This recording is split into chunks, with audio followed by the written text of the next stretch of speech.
the Son, and the Holy Spirit, please be seated. It's very good to see you all here today. But I think we're going to have a contest. Which side has more people? I don't know what happened to this side. But all of you guys are on this side. You don't like these people anymore? we got some. And you switched, so that's not good. Okay. Oh, she's not here. Okay, quiet down. At work, we had a top technician who had come from Slovakia. And in North Stratford at one time, there were some farms being sold. And some land was sold, and the developer took them over and built some homes. And he built those raised ranches. God bless you. And he had a very nice home. It was a nice home, new, and a large piece of land, a beautiful garden. And I said, but you were pretty lucky to find this land. And he said, oh, my shovel found it. I said, what? He said, when we saw the home, we went, and I told the old guy, my wife, you go inside and look at the house. I'm going in the backyard with my shovel. And he went into the backyard and dug a few holes to see how the earth was, how the soil was. It was perfect, he said. It had been worked from a farm. It was soft, it was rich. You could plant bones in it and it would grow something. So he said to his wife, how do you like the house? She said, well, come and look at it. He says, no, I made up my mind. How do you like it? She said, I like it. They bought it. And he said, my shovel bought this house because I would not buy a house that didn't have good soil. I didn't care what the house looked like, because he was used to doing natural foods and growing his own, and they grew a lot. They kept chickens and everything. To give you a funny aside to this, he had chickens, and he would ask us for the egg cartons to bring in. And one day, one of the people at work said, I'm not going to buy your chicken and your eggs anymore because my wife said they're not fresh. And he said, what do you mean they're not fresh? He said, the date on it was so old. He says, you think I made my own boxes? But anyway, soil. And this is what Jesus was talking about today, the good soil. But was he really talking about soil? No.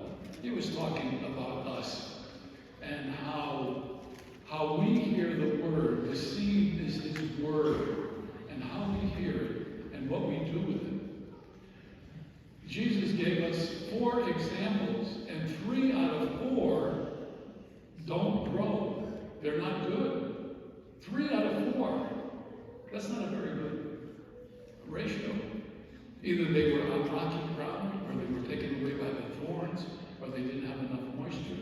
It was only 1 out of 4 who heard the word, and it grew and grew into something so great.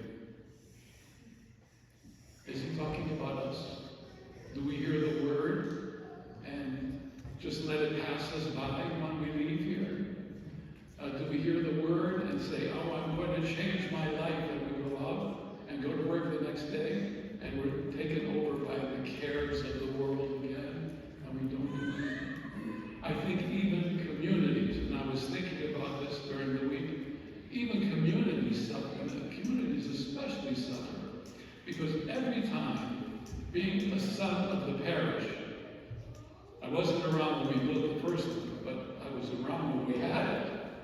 And I always remember people saying, oh, we're doing this for our children. We're doing this for our children. We said the same thing here when we came to build this church. And then what do? We do the same thing that we want, that we do all the time, because that's what we want, not what our children will want. Not to let their roots grow, but to stunt their roots like the bonsai trees. You know how the Japanese grow those bonsai trees? They're regular trees. They keep cutting the roots so that it won't grow. And this is what communities do. They say for the children, but then they do what they want for themselves, what's pleasing to them. We have good soil. We have good soil. Matthew, Nicholas, Anna Grace, himself, Marcus, Alexander, David, Sophia, Eleonora, Gigi, Christy, Irina, the girls there, Nicole, Nicholas. This is all good soil. Do we say, let us do something here so that their roots will grow deeply and that they cannot be stunted, their growth cannot be taken away? No, we don't. We all say, oh, I want it this way, I want it that way, I want it that way, I want it this way. We keep our languages, our traditions. And even with the Society for Shirota, now this community was started by our Romanians, but it's not in our Romanian community anymore, nor a Romanian community. How many of you here are not of Romanian or our Romanian origin? You're not all raising your hands. There's more than that. I know it. We have Irish, Italians, Hungarians, all kinds of people, Hispanic. This community is an Orthodox community.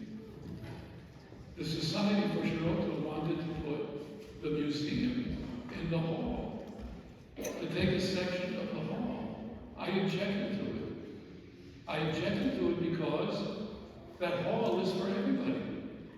It's like in your face. This is not your community. So what's going to happen? I think I can divulge the information. The Society for Shirota is building a museum on the land next to the pavilion. It'll be there for anyone who wants to go there and see it. But it's not in your face. It's not in your face. It's just a witness to our original pioneers. But we have to give our children the roots of the faith, not of our ethnicity. Because how long do you think that our language will be spoken here? How many still speak the dialect, other than me? Okay, very few, very few. And even among the Romanians, second generation, third generation, it will be lost.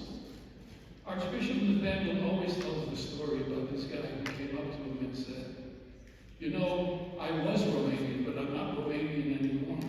And he said, well, how can you not be Romanian any longer? He says, well, I married a Catholic girl, we go to the Catholic church. He said, but you're still a Romanian. He said, no, I'm not. I don't go to the Romanian church. You see, we associate these things with the faith, and it shouldn't be. If we're Orthodox, we can be anybody. We can be Native American. We can be African American. We can be any kind of American. We can be any kind of person and be Orthodox. And these are the roots that we have to give to our children. And this is what the Lord was talking about today. Planting the seed. They hear the seed, and that word grows within them if we allow it, if we nurture it, if we give good soil, if we give a good environment, if we get a good atmosphere for them to want to be in church.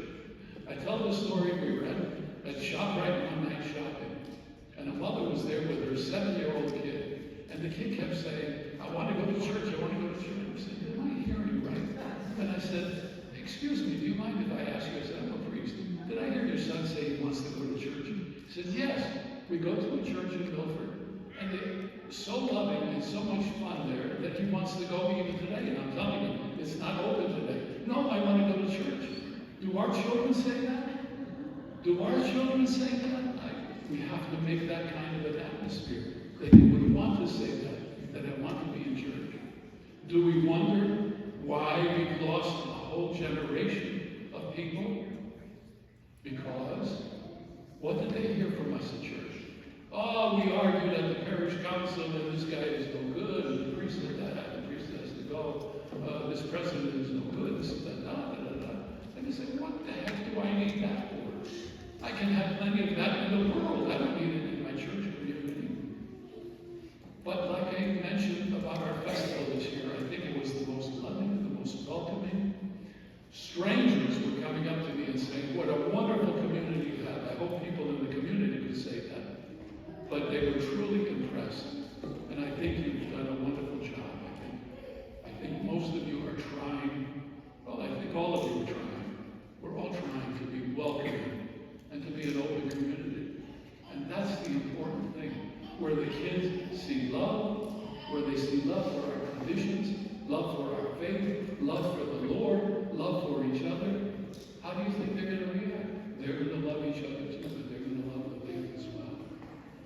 they see animosity, if they see anger, if they see nothing for them, why would they want to come here?